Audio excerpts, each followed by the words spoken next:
Welcome back to my channel. तो चलिए कहानी की शुरुआत करते हैं। रात के करीब 2:30 बज रहे होंगे। नाइट शिफ्ट करने के बाद मैं पैदल ऑफिस से घर की ओर लौट रहा था। वाहन न होने के कारण बीते 1-1.5 साल से महानगर की सूनी और लंबी सड़कें हमसाया बनकर मेरे साथ चलती है।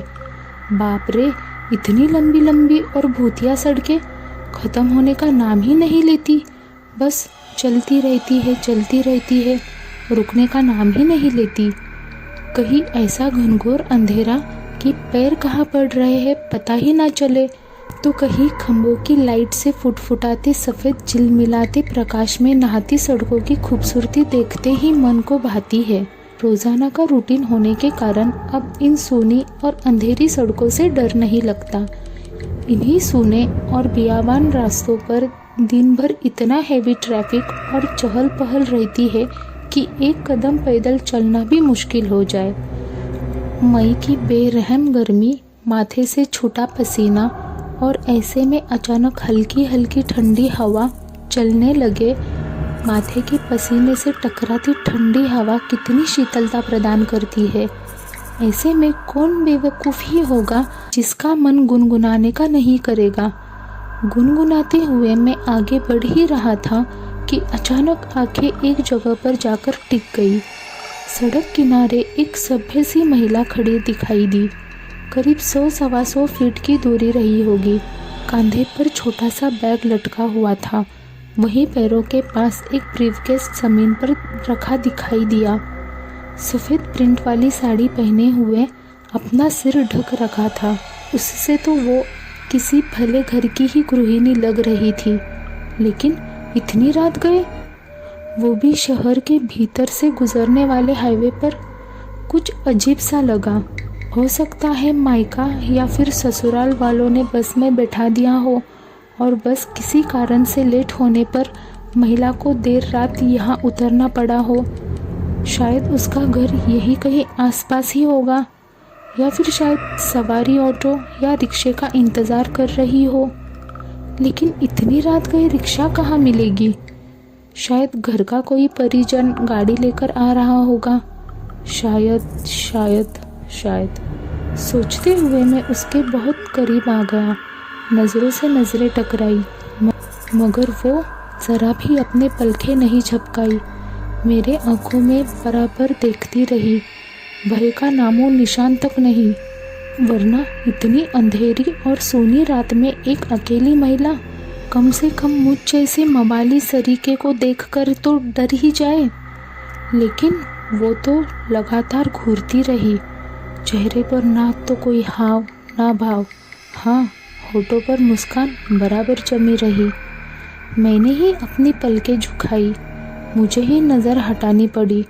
कहीं ऐसी वैसी तो औरत नहीं। फिर एकदम से सिर झटका दिया। होगी कोई, मुझे क्या लेना देना। तेजी से कदम बढ़ाता हुआ अनजान महिला को क्रॉस कर गया। अनजाने डर और शर्म के मारे मैंने फिर पलटकर नहीं देखा। न जाने वो क्या सोच बैठे। चलते चलते मैं दूसरी सड़क पर आ पहुंचा। अब वो सड़क और वो औरत पूरी तरह से ओझल हो चुकी थी। कहीं कोई भूत तो नहीं थी। थोड़ी देर पहले भला लगने वाला रास्ता अब भयभीत करने लगा था। मैं जल्दी जल्दी अपने घर पहुंच जाना चाहता था। इस डर के कारण चाल में गजब तेजी आ गई और बड़े बड़े डग भरने लगा। करीब 1.25 किलोमीटर ही चला था कि अचानक मुंह से चीख निकल गई। वो महिला करीब 100 गज दूर मेरे सामने सड़क किनारे ठीक उसी ढंग से खड़ी दिखाई दी। कंधे पर बैग और ज़मीन पर ब्रीफकेस। यह कब यहाँ आ गई? एक ही रास्ता तो है। ना कोई गाड़ी निकली और ना ही वह पैदल दौड़ती हुई मुझसे आगे निकल गई। मेरा पूरा शरीर डर के मारे पसीने से तर-बितर हो गया। लगा कि आज की रात आखिरी रात है। वो भूतिया औरत मुझे चबा चबा कर खा जाएगी। मैं बेतहाशा भागा, इतनी तेज कि पता ही नहीं चला कि वो औरत कब पीछे रह गई। भागता रहा और सीधा घर पर जाकर ही रुका। सांसें तेज चल रही थी। घर के बाहर ही कुछ पल खड़ा रहकर अपने सांसों पर कंट्रोल किया। अगले दिन शाम करीब 5 बजे ऑफिस पहुंच गया। एक बुजुर्ग कर्मचारी को रात का सारा घटनाक्रम सुना डाला। हंसते हुए बोले नूर चाचा, अरे कहीं हाईवे के पास की तो बात नहीं कर रहा? Highway light house?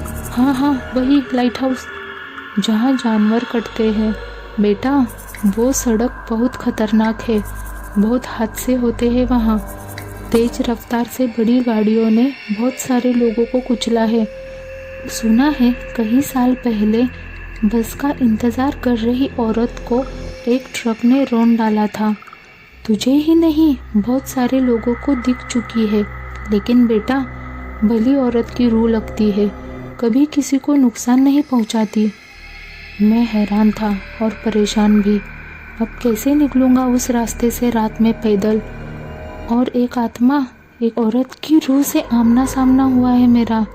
अब तो हनुमान जी का ही सहारा है। जय श्री राम। ऐसे ही और कहानी के लिए लाइक, शेयर एंड सब्सक्राइब ज़रूर करें।